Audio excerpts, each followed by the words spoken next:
Agora que o pessoal está sendo vacinado, a gente vai precisar fazer estoque de alimento e correr para as montanhas? Vamos conversar sobre isso aqui no vídeo de hoje, então deixa eu pensar só como começar. Conscript reporting.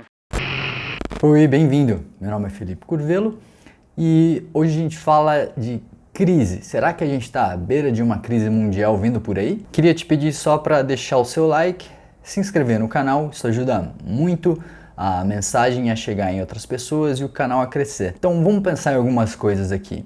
A gente tem os governos imprimindo dinheiro de uma forma nunca vista antes, a China banindo lucros em setores super importantes como educação, Estados Unidos em um impasse se aumenta ou não a taxa de juros, tudo isso rodeado de incerteza de quando a gente vai ter uma vida normal de novo. A cereja do bolo é que os governos, os estados ao redor do mundo estão com uma dívida impagável.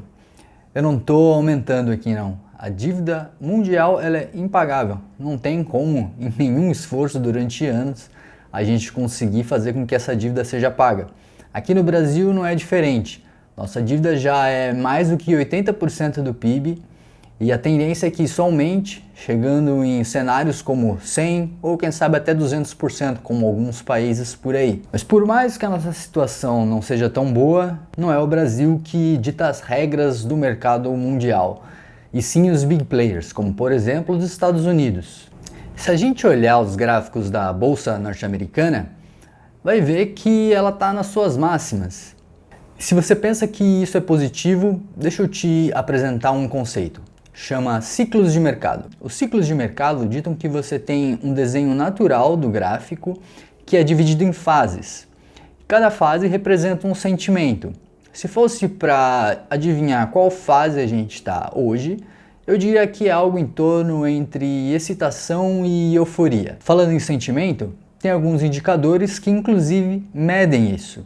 O indicador que eu vou usar aqui hoje chama Fear and Greed e ele mostra pra gente como que está o sentimento do mercado em várias áreas. E como eu falei, são os grandes mercados que ditam as regras em um cenário de crise mundial.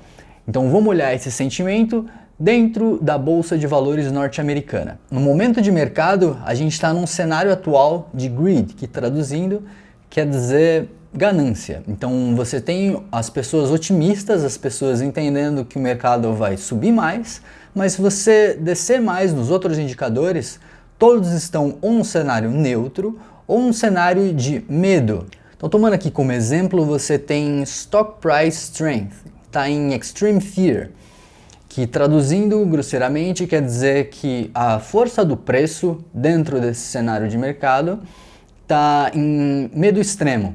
As pessoas não enxergam que o preço pode se sustentar por muito tempo. Quer dizer ainda que por mais que o preço esteja nas suas máximas, a sensibilidade e a base que está sustentando esses preços é muito frágil. A gente pode entender também que esse é um cenário de bolha. Então qualquer coisa que for contra os ânimos do mercado podem de repente derrubar isso de uma maneira muito séria.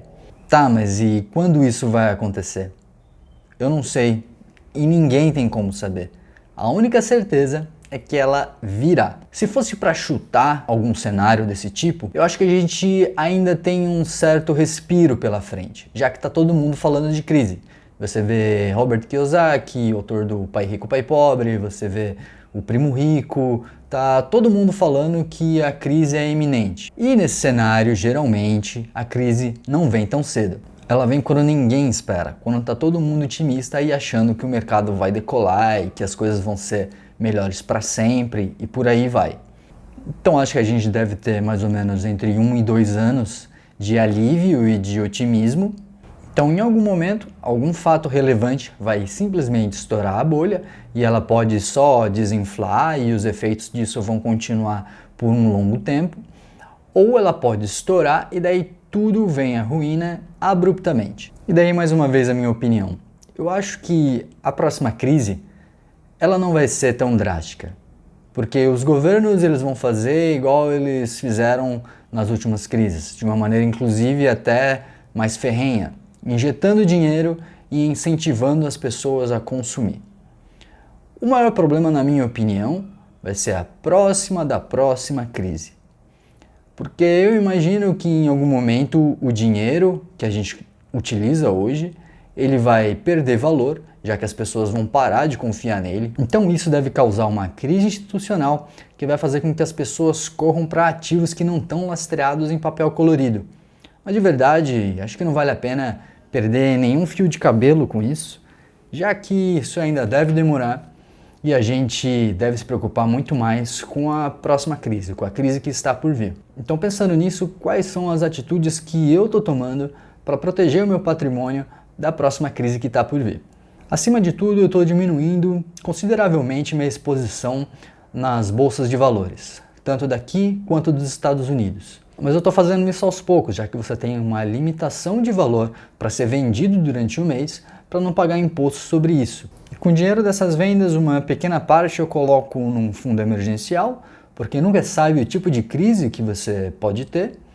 Uma outra parte, dessa vez um pouco maior, eu coloco num fundo de oportunidade, e esse fundo ele serve basicamente para comprar as coisas que eu enxergo que estarão baratas num período de crise. E se elas estão baratas, então quer dizer que com o tempo elas tendem a se valorizar.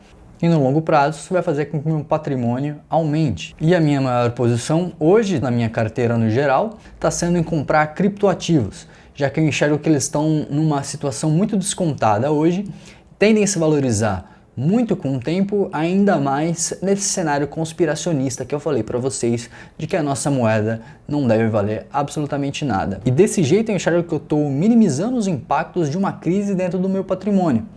Mas entenda, não tem como você se imunizar 100% disso, já que a única maneira seria pegar todo o seu dinheiro, guardar num cofre ou colocar tudo em alguma renda fixa, mas mesmo assim você acaba perdendo por causa da desvalorização do próprio papel ou porque você acabou não ganhando tanto quanto você poderia ganhar, já que você não estava exposto em lugar nenhum. Então entenda, crises são cenários difíceis para todo mundo. O ponto é como você se expõe a elas. Se você se expor da maneira correta, você vai conseguir sobreviver a uma crise e sair dela muito melhor. Agora, se você não faz nada, aí você vai sofrer muito mais. Por isso que eu acho importante sempre fazer o gerenciamento de risco dos seus ativos, sempre estar olhando, isso não é você que cuida deles, é importante que em algum momento você entender onde está sendo tudo investido, porque o seu gerente não vai se preocupar com isso. Por isso tenha paciência, tenha sempre uma reserva com você para momentos como esse, porque diferentemente do que muitos pensam, não é você comprar quando está todo mundo comprando que vai te dar dinheiro de verdade, mas sim comprar quando ninguém quer comprar. Porque aí, se você confia nos fundamentos daquilo que você está comprando, você consegue ganhar dinheiro. E só tem como saber estudando e tendo paciência. Então, muito obrigado se você ficou até aqui. Até a próxima. Tchau, tchau.